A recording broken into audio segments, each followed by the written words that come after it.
Yes, they're gone, but not permanently. I didn't sell them, though I might if I could find a happy home for them. Temporarily, I'm loaning them to friends and family, and they'll keep them for me until I'm able to decide what I need to do with them.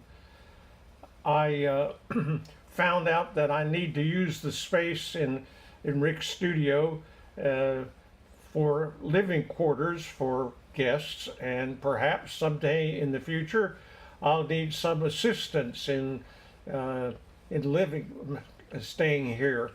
Uh, I still have many of Rick's larger works here in the house, and I'd love to show them to anybody who's interested in seeing them.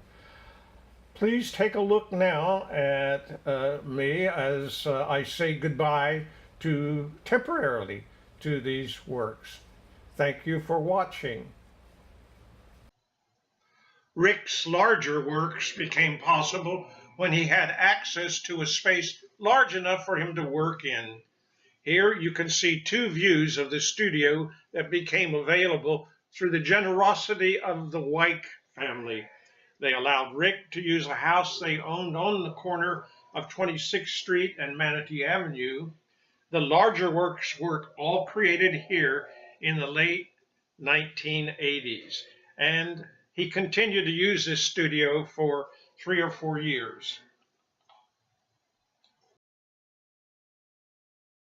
Rick bought a small old cargo van and began entering the outdoor art show circuit. Two old slides here show the displays he built for his work. He did quite well, winning awards in shows all over Florida, but sold only a few works this way because of their size. He also entered and won awards and ribbons for the larger works in juried art center shows in Bradenton, Longboat Key, St. Petersburg, Lakeland, and Tampa.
This is probably the largest work that Rick did, and it's called Or the Ram's Parts We Watched.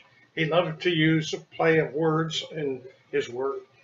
And you can see that it is made up of very, very tiny lines that indicated a tonal separation. And here comes a close-up just of the ram's head, and you can see that kind of detail. It must have taken a tremendous amount of time. A Woman and Three Children was one of my favorite works, and one that was purchased by one of Rick's patronesses, Lona Feingersh. After her death, Rick inherited the artwork that she had collected, including many of his works. This was one of my favorites. Here it is as we started to load it on the truck. And following this, you will see it as it is displayed now in Charlotte's home. That pretty much takes care of moving of the art to make it safe. And of course, it is only temporary, and in the future, members of the family, Rick's children, and members of my family may make their interests known to keep some of these works. Now I'd like to share with you some of the other works that are not a part of this story, but are owned by others. And I hope someday to be able to add works here in the house some people might like to see. These two are owned by Rick's friend Gina Johnson.